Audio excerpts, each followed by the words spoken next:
Dear students, I hope you all are fine. আজ আমরা ষষ্ঠ শ্রেণীর ইংলিশ ফার্স্ট পেপারের ইংলিশ ফর টুডে বই থেকে একটি প্যারাগ্রাফের কোশ্চেন আনসার নিয়ে আলোচনা করব। গত ক্লাসে তোমরা তোমাদের ইংলিশ ফর টুডে বই থেকে যে প্রথম প্যাসেজটি অর্থাৎ এই প্যাসেজটি এটার হেডিংটা আমি করে লিখেছি going to a new school. তোমাদের ইংলিশ ফর টুডে বইয়ের প্রথম প্যাসেজটার এই যে পেজ নাম্বার 2-তে যে প্যাসেজটা এটা নিয়ে গত ক্লাসে আলোচনা করা হয়েছে এবং এই প্যাসেজটা থেকে তোমাদের কিছু মাল্টিপল চয়েস কোশ্চেন নিয়ে আলোচনা করা হয়েছে। আজ তোমাদের যা নিয়ে আলোচনা করা হবে তা হচ্ছে ওই একই প্যাসেজ থেকে তোমাদের কোশ্চেন আনসার নিয়ে আলোচনা করা হবে। কোশ্চেন আনসারে যাওয়ার আগে আমি তোমাদেরকে প্যাসেজটা সম্পর্কে একটু বলে দিই। প্যাসেজটা ছিল তরুণ, সে একজন স্টুডেন্ট। তরুণ তার বাবার সাথে তার নতুন স্কুলে গিয়েছিল এবং সেখানে সে কিভাবে তার স্কুলে প্রবেশ করে, কিভাবে ক্লাসরুমে প্রবেশ করে এবং কিভাবে তার নতুন স্কুলের নতুন শিক্ষার্থীরা তার সাথে আচরণ করে, তার শিক্ষক কিভাবে তাকে অভ্যর্থনা জানায়, এসব নিয়ে প্যারাগ্রাফটি আলোচনা করা হয়েছিল। আর সেই প্যারাগ্রাফের আলোকেই আমরা কোশ্চেন আনসার নিয়ে আলোচনা করব। দেখো, তোমাদের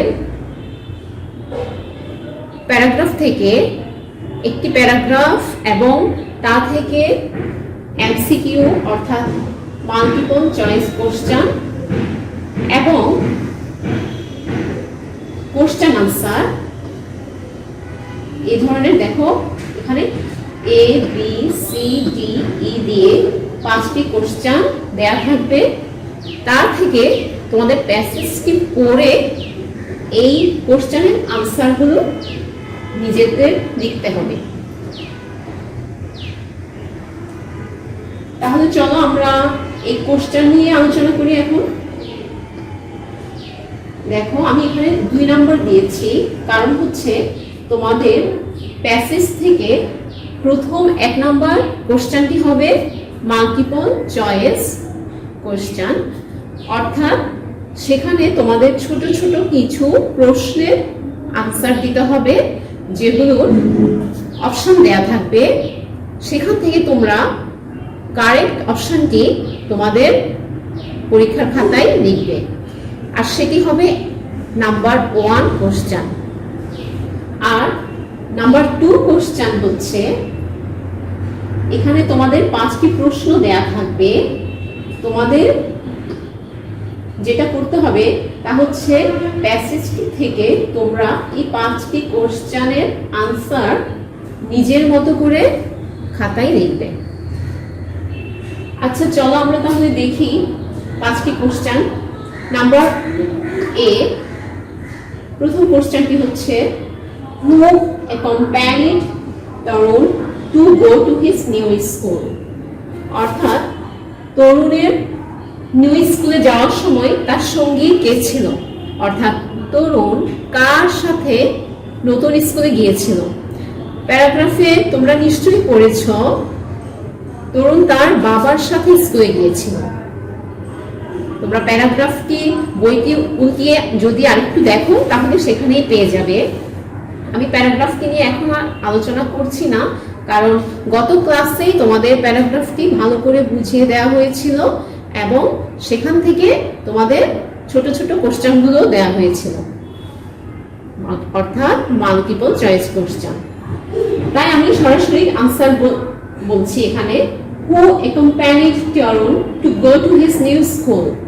তাহলে আমরা জানি কি তরুণের বাবাই তাকে তার নতুন স্কুলে যাওয়ার সময় সঙ্গ দিয়েছিল। আনসারটা কি হবে দেখো, তরুণ's father accompanied Tarun to go to his new school। অর্থাৎ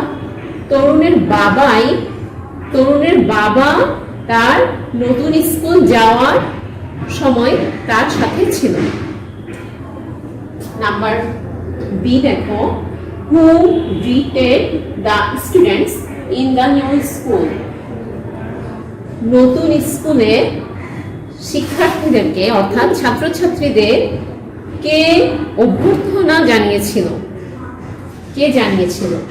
The teacher greeted the students in the new school। Number C দেখো, how did Tarun go to his new school। Tarun কিভাবে তার নতুন স্কুলে গিয়েছিল? সেটা হচ্ছে সে কিভাবে গিয়েছিল, তরুণের বাবার সাথে রিকশায় করে স্কুলে গিয়েছিল, প্যাসেজটিতে আছে। তাই আনসারটি হবে তরুণ went to his school by rickshaw. তরুণ স্কুলে গিয়েছিল কিসে করে? রিকশায় করে। এখানে দেখতে পাচ্ছ তোমরা নাম্বার সি তে এখানে তরুণ গো আছে, কিন্তু আনসার দেওয়ার সময় তরুণ ওয়েন্ট হয়ে গেল। এটা কেন হলো? কারণ এখানে দেখো তোমরা, হাউ ডিড তরুণ গো, এখানে ডিড থাকার কারণে আমরা এখানে গো পেলাম। আর যখন এটার আনসারটা আমরা করব, ডিড মানে কি? পাস্ট, তাই এই গো আর হবে না, গো এর পাস্ট ফর্ম হবে। গো এর পাস্ট ফর্ম কি? গো পাস্ট ফর্ম, গোটা হচ্ছে প্রেজেন্ট ফর্ম, গো এর পাস্ট ফর্ম হচ্ছে ওয়েন্ট। তোমার আনসারটা আমরা পাস্ট ফর্মে পাস্ট টেন্সে দেব বলে তাই আমরা গো এর জায়গায় নিয়ে এসেছি ওয়েন্ট। সো আনসারটা হবে তরুণ went to his school by rickshaw। Question number D দেখো, how much time did it take him to reach school। অর্থাৎ এটা রিকশায় করে তার স্কুলে যেতে কত সময় লেগেছিল। এখানে how much time did it take, এটা কত সময় নিয়েছিল to reach school, স্কুলে পৌঁছাতে। অর্থাৎ রিকশায় স্কুল যেতে কত সময় লেগেছিল? It took 15 minutes to reach school। 15 minute লেগেছিল। অর্থাৎ স্কুলে পৌঁছতে রিকশায় করে স্কুলে পৌঁছতে 15 মিনিট লেগেছিল। সেম দেখো এখানে আছে take, কিন্তু আমরা আনসারে লিখলাম কি? টু। কেন?